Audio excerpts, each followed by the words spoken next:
Greetings my guzzlers. I've got a jar of dead flies. Look a bit squashed. I think I'm going to make some squash fly biscuits. Well, or there might be dead fly biscuits, or as they are properly known, Garibaldi biscuits. Growing up as a kid, like everybody else, they were referred to, Garibaldi biscuits referred to as dead fly biscuits, squash fly biscuits, because it looked like dead squashed flies in the biscuit. So, quite simple. Let's get baking. So I took the recipe from Ed Kimber's, one of his bake books, the one tray bake I think it is, even though technically speaking it doesn't need to be in his stand size tray. But when you look into it, it's pretty much the same recipe everywhere. Okay, so you're going to want some plain flour, and I'm going to make about 28 biscuits. So I've got 250 grams of plain flour there, and I'm going to add to that half a teaspoon of fine salt. Now, the only other thing we're going to put into this is some butter, some sugar, and then of course, or if we need to, a little bit of water, and of course our dead flies, which are currants. Okay, so got them mixed in there, just going to get that mixed together, and then I'm going to get my butter out of the fridge. So I've got 60 grams of caster sugar, and I've got 60 grams of butter that's been cubed up and is chilling in the fridge.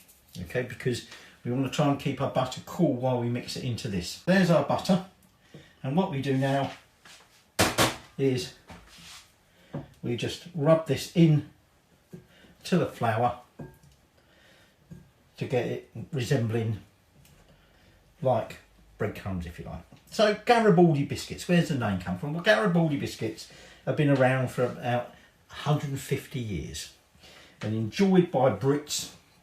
Well, I say that, they're a bit like Marmite really. Some people like them, some people don't. But those that do often like them with a cup of tea or coffee, and when of course you're on your own and not having to air your social airs and graces, you dunk them. Okay, these are thin biscuits, a little bit crisp if you like, with currants sandwiched between them. And they're called Garibaldi biscuits simply because, well, in England they are. I can't remember now, in Australia they make them, and New Zealand they make them, I think they make them in America, and they give them different names, but essentially they're the same thing. Okay, so why is it the Brits call it, or call them, Garibaldi biscuits? Well, it's actually named after an Italian revolutionary, Giuseppe Garibaldi. Weren't necessarily Garibaldi biscuits to begin with, okay, but pretty much soon after they were invented they got that name. So why are us Brits naming a biscuit after an Italian revolutionary? Well, I'll tell you in a minute. I'm just going to get the rest of this butter. I've just about got it all in there, I can feel it. It's just a few small lumps. We'll get it in there, and then we'll start getting the dough together for the biscuits while I tell you a bit more about Giuseppe Garibaldi. Like I say, I've got 60 grams of caster sugar. What we're going to do is we're just going to get that all mixed in there, and then we're going to want to turn it into quite a dryish dough. Essentially, we want to be able to grab a bit and squeeze it in our hand. And if it's like that crumbly, it's not wet enough. But we don't want a very wet dough. It wants to be quite a dry dough. So in that little measuring jug there, I've got up to 6, well, it's probably 5 because I spilled a bit. But they've got about up to 6 tablespoons of water. But we won't only add what we need to add. So I'm just going to add a little bit at a time.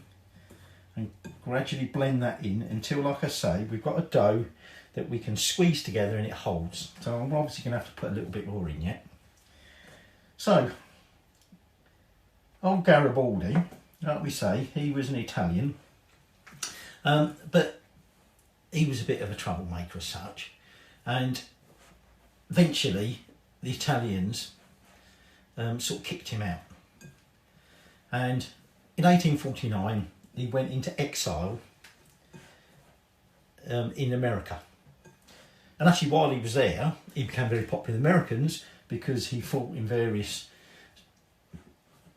battles, if you like, and generally helped the Americans quite a bit. But we're not really interested in that side of things, other than the fact that on the way to America he made his first visit to England. He stopped off in Liverpool, stayed 6 days, but he wasn't that well known at that stage. And by the way, you can now see that this is starting to come together. It's still not quite good enough that we're going to roll it, because we're going to need to roll this.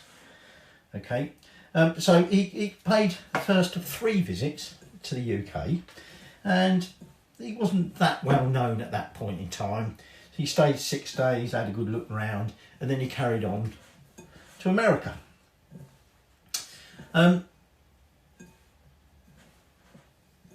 He'd only played a second visit to the UK when he decided in 1854 he wanted to go back to Italy, I was going to say India then, and sort it out. At the time Italy was all very much like principalities and all things like that. It wasn't one coherent sort of country, and he felt it should be a republic. It should be a united republic. So he was heading back to Italy when on the 11th of March 1854 he stopped off in Tyneside. Now by this point he's got a bit of a name for himself, and he was greeted by the locals, and he was hosted by a sort of bit of a radical politician come sort of what would you call it, newspaper producer. I don't know if you call him an editor in them days, who basically got him round meeting people and, you know, making connections as you do. And he discussed with local politicians and various radical politicians his plans for this united Italy. And then they held a bit of a sort of party for him, and he, on board the ship that he travelled on, they had this private party and they presented him with a periscope and a sword, golden sword and periscope, and it was engraved or inscribed, or the sword was anyway, presented to General Garibaldi by the people of Tyneside, friends of European freedom, Newcastle on Tyne, April 1854. So he graciously accepted all this and all the other praise, and then next day set sail and he landed in Sicily 11th of May 1860. Right, so I've tipped that dough out, and a bit like Garibaldi's plans, it's all come together, and so we're just going to shape it into a ball, and then we're going to wrap it in some cling film, and it's going to go and chill in the fridge for an hour.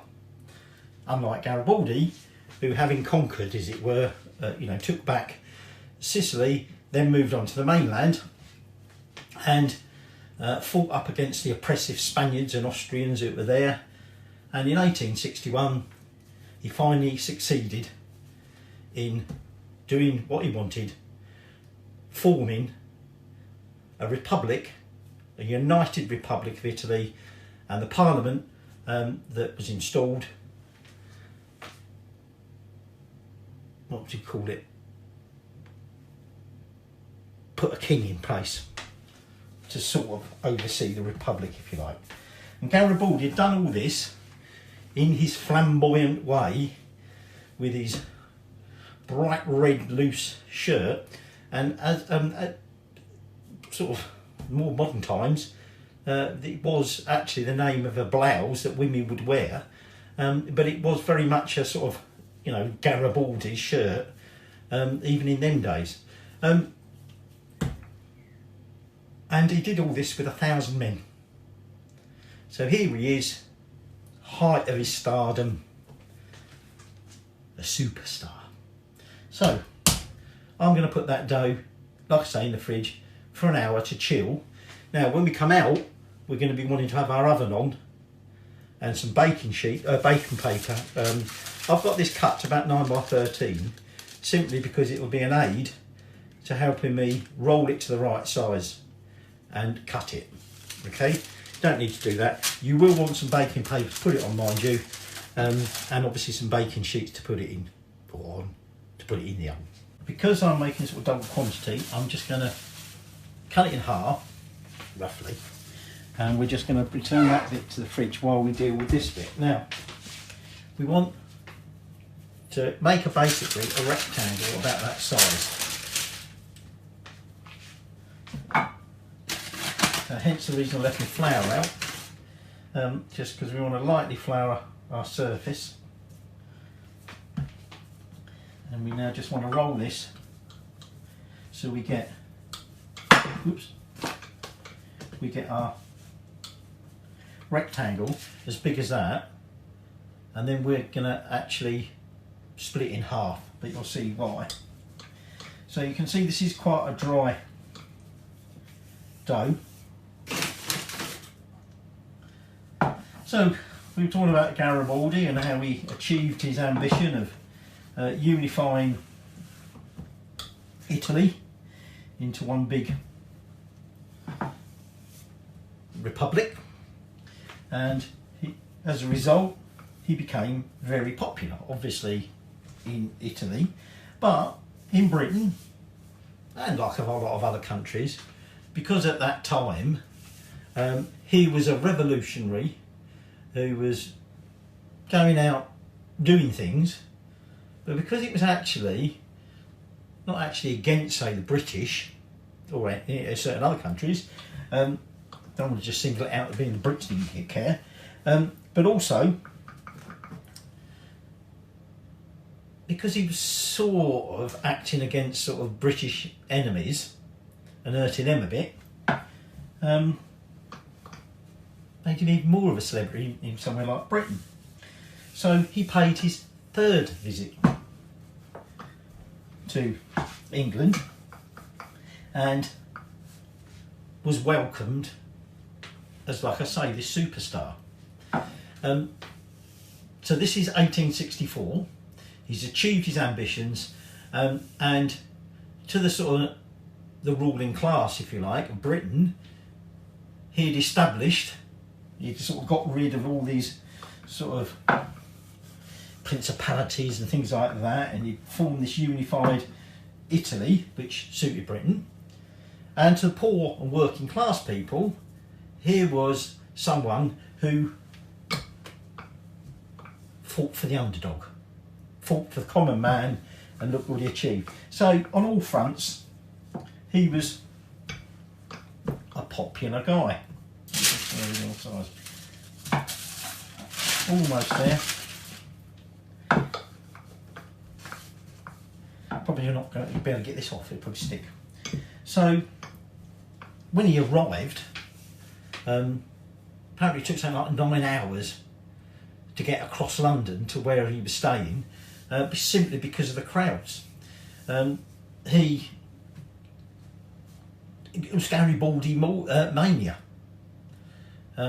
He held like a speech at Crystal Palace with 2,500 people turned up to see him.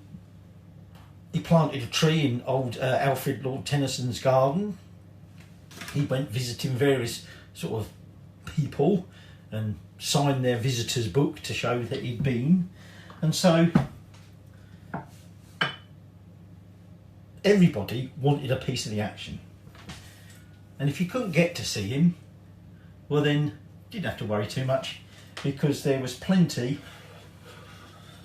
of memorabilia on sale. Plaques, tankards, that sort of thing. So, like I say, everybody got their little share of Garibaldi. Even named streets and pubs. You'll still find there's streets and pubs in this country named after him. So anyway, what's that got to do with the Garibaldi biscuit? Well, we're going to step back a little bit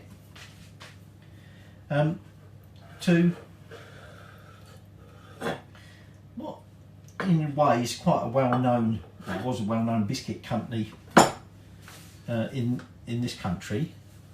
This was 1857, and a tea merchant, James Peake, and his brother-in-law, who was a miller called George Freen, decided to get into the biscuit baking business. And they set up in Bermondsey, London, which apparently was one time known as Biscuit Town, I believe. He set up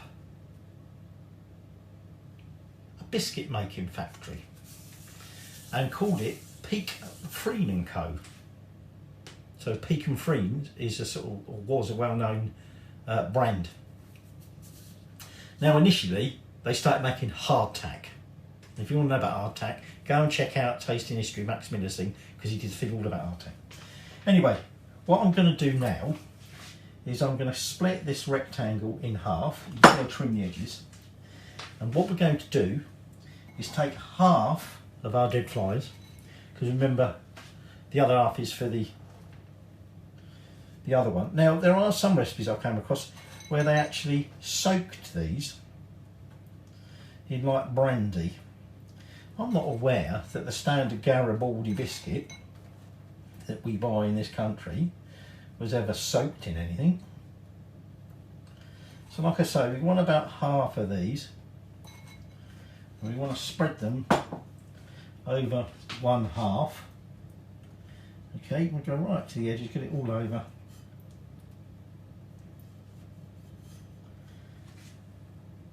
And then what I'm going to do is I'm going to attempt, like I say, this thing is going to stick down here. We're going to take that half and we're now just going to lay that over the top. So we've got a little dead fly sandwich. Okay. So now what we want to do is roll this out a little bit more. So I've got another rectangle.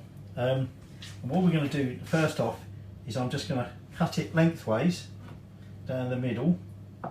Did have a little bit of a mishap with it sticking slightly at one end, so it's a little bit shorter than I wanted. And then we're just going to divide it up in to little biscuits. Now these are a little bit smaller than you traditionally find in the biscuit tin. Right, there's some egg whitewash, you'll see that in a minute. 2, 3, 4, 5, 6, 7, 8, so 16 there. Okay, and now what we're going to do is carefully transfer these on to the parchment paper. So, just as when I do that, just going back to old Peake and Freen, so they decided they wanted to be a bit more adventurous in making just hardtack. So, George Freen had a school friend, Jonathan or John Carr, who was working for the prestigious Carr biscuit, so that's C-A-R-R biscuit company in Scotland, who were famous for the shortbread and Carr's like water biscuits. There's some say that John actually invented the water biscuit. I don't know whether that's true or not. But anyway, he persuaded John to come and work with him and his partner at Peake and Freen, and said, what we want you to do is come up with something new. You're sort of like head of innovation. And so that's what he did. And he came up with this biscuit. So anyway, before I tell you how it got its name, I'm just going to transfer these over. Right, so I've cut them out. I've got about 33 here, okay? Like I say, the traditional Garibaldi is probably a little bit bigger than that last one that I managed to put together, but it don't matter. So what we've now got in here is some egg whites. I've got 2 egg whites. Might have got away with one, I don't know. I'm just going to lightly beat these up. There's a bit of eggshell in there, but we ain't making a meringue, so I'm not too worried about that. Just going to lightly beat this up a little bit, just so that it's not too stringy. And then we're going to brush this egg white over the top of each one. And then our final little step of, oops, got the egg on there now, is to sprinkle a little bit of caster sugar. So like I say, I'm just going to brush each one, brush each one with some egg white. And then, oh, I don't know if I mentioned, your oven, fan oven, wants to be preheated to 180, which mine is. So, going back to our story of our biscuit maker, Mr. Carr, he developed this not too sweet dough, rolled out into these thin oblongs. There's an old word for you, taking me back to my early school days. With dried fruit sandwiched in between, and which became this biscuit. Now, at the time, so what I'm doing next is I'm just going to take a spoon and I'm just going to take some caster sugar, and we're just going to, whoops, I've gone a bit over the top there, just lightly sprinkle, although it's getting a bit heavy in places, some caster sugar over the top. And then they would traditionally be lightly pricked with a fork, well, something to make holes in them. So I'm just going to go all over them like that. Now, so here we go, fast, you know, forward a little bit. Garibaldi is sort of like the main man, as it were, and the main school of thought is that they named these biscuits, whoops, that bit wants to come apart, in his honour, which is generally the accepted version. Well, apparently Italians would tell you no, it was because he liked them so much that you named them after him. But almost certainly, whoops, that's definitely coming apart. I've got a feeling some of these haven't really bonded together too well, and I suspect some of these might fail to be actually a single biscuit. Yeah, I mean, undoubtedly what it was, they were cashing in on his name, and when he came back for his 3rd visit, by then these biscuits were established, and it just made everybody want to go and buy the Garibaldi biscuits because they were from their favourite revolutionary superstar. So that first batch is done. Now I'm going to put that into that oven, and we'll bake it for about 10 minutes until they just start going a nice little golden colour. We don't want them too dark, and then we let them we let them cool completely before we eat them. So I'm just going to get that first batch in the oven, and I'll get on do my biseau with the egg whites with that one. There's my Garibaldis out. Some are a bit smaller than others. These 3 have decided not to stay stuck together, so I'm going to try these. Okay.